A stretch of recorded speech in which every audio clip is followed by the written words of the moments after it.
High, আমি গোপাল। ইংলিপিডিয়াতে আপনাদের সকলকে স্বাগত। আজকে আমরা শুরু করতে চলেছি আমাদের নতুন একটা ক্লাস, স্পোকেন ইংলিশ, যেগুলো আমাদের প্রতিনিয়ত বা কথা বলতে খুব কাজে লাগবে।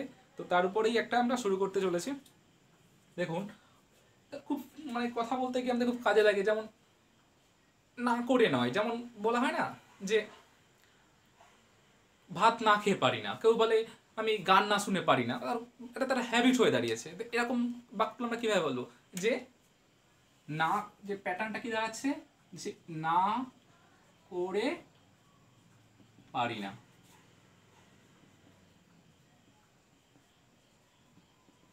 ব্যাপারটা কোনো কিছু না করে পারে না।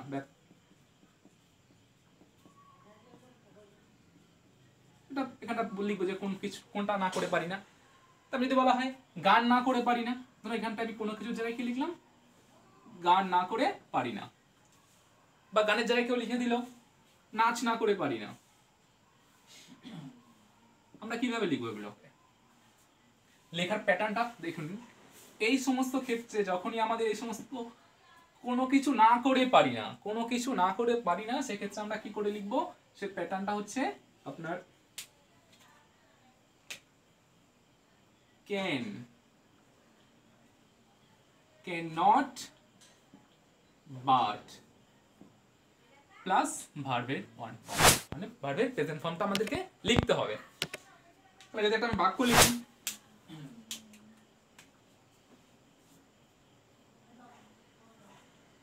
আমি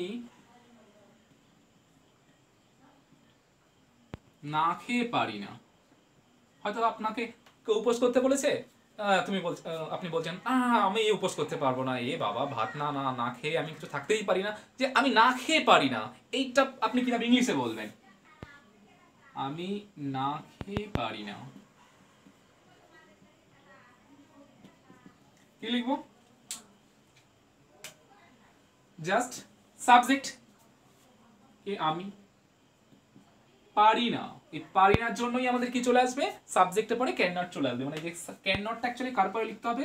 আমাদের যে সাবজেক্টটা রয়েছে, সাবজেক্টের পরে কিন্তু আমাদের ক্যান নট কথাটা লিখতে হবে।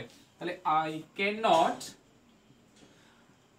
আমরা কিন্তু ক্যান নটটাকে যুক্ত করে একসঙ্গে লিখে দিতে পারি। এরকম ক্যান নট আলাদা না লিখে ক্যান নটটাকে একসঙ্গেও লেখা হয়, ঠিক আছে?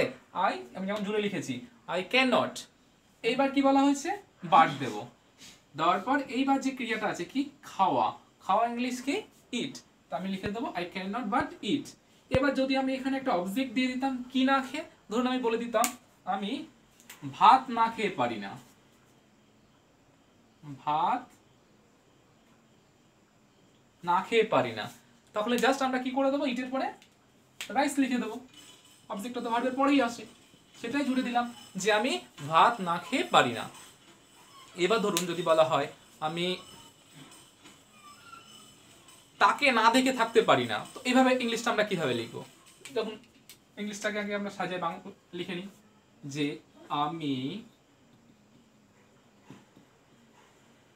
তাকে না দেখে থাকতে পারি না, আমি তাকে না দেখে থাকতে পারি না। কিভাবে লিখবো? জাস্ট আমাদের প্যাটার্নটা রয়ে গেছে সাবজেক্ট ক্যান নট বাট ভার্বের ওয়ান ফর্ম, মানে ফার্স্ট ফর্ম করে দিতে হবে। সাবজেক্ট কি হচ্ছে? আমি। তারপরে আমাদের কি লিখতে হবে? আমাদের ক্যান নট লিখতে হবে। তো চলুন ক্যান নটটা লিখে দিই। ক্যান নট চাইলে একসঙ্গে বা আলাদা করে লিখে দিতে পারে, আই ক্যান নট। এবার কি রয়েছে? হোয়াট। আচ্ছা, এবার এখানে একটু আমি স্পেস দিলাম, বলে দিচ্ছি আই ক্যান নট, আমাদের রুলস অনুযায়ী চলুন বাট। তারপরে কি বলেছিলাম? ভার্বের ওয়ান ফর্ম। এখানে ভার্ব কে আছে? না দেখে। তাহলে দেখাটা যেমন না খেয়ে, একার যুক্তটাকে যেমন আমরা পরে লিখেছিলাম বাটে, তো এখানেও একার যুক্ত হচ্ছে দেখা, দেখা দেখে হবে বাট সি। এইবার এখানে যেমন অবজেক্ট লিখেছিলাম রাইস, কি না খেয়ে? ভাত না খেয়ে। এবার কাকে না দেখে কাকে দিলে অবজেক্ট হচ্ছে হার বা হিম, সেটাকে লিখে দিলাম হার অথবা হিম। ছেলেদের ক্ষেত্রে হিম, মেয়েদের ক্ষেত্রে হার, সবাই জানি, যে কোনো একটা আমরা লিখে দেবো। এইবার এইখানটা আমি দিয়েছিলাম কেন? দেখুন আর একটা ভাব চলে এসছে না এখানে, থাকতে। এই থাকতেটাকে আমরা লিখবো কোথায়? এখানে আই ক্যান নট স্টে। এবার দেখুন মজার ব্যাপারটা হচ্ছে এখানে দেখুন আমি স্টে লিখছি বা লিভ লিখছি, যেটাই লিখি না কেন, এই স্টে বা লিভের আগে দেখুন তো আমি টু লিখলাম না, আমি কিন্তু বললাম না I can not to stay অথবা I can not to live but see her বা but see him, just can not stay লিখলাম। কারণটা হচ্ছে ক্যান এর পরে, হেল্পের পরে, মেকের পরে কখনো টু ভার্ব হয় না, মানে ইনফিনিটিভ বলা আস্তে আস্তে শিখবো। টু প্লাস ভার্বটা হয় না, ওটাকে বলা হয় নেকেড ভার্ব, জাস্ট প্লেন ভার্বটা বসবে, ওখানে টু ইউজ হবে না, যদিও ওখানে তে যুক্ত ফর্মটা আমাদের বাংলায় বলতে হচ্ছে। তো জাস্ট লিখবো I can not stay live but see her বা হিম। এইবার দুটোর মধ্যে তফাৎ আছে, কখন আমরা স্টে করব, কখন আমরা লিভ করব। Do you no?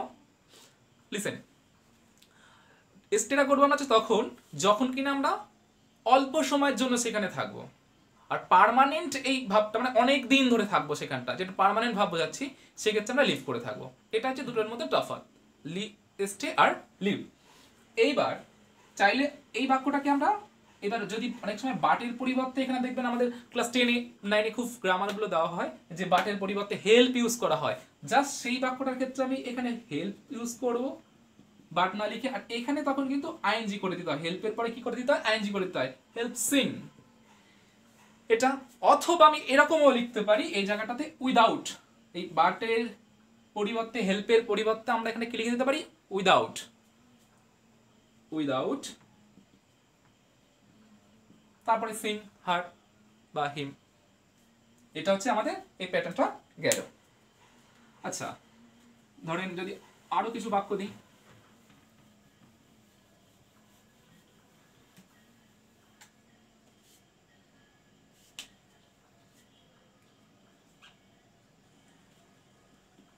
আমি, সে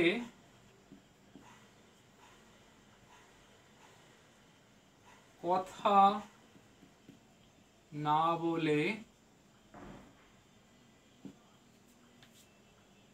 থাকতে পারে না, মানে he is a talkative person, he always talks too much, so that's time we can say like this, সে কথা না বলে থাকতে পারে না।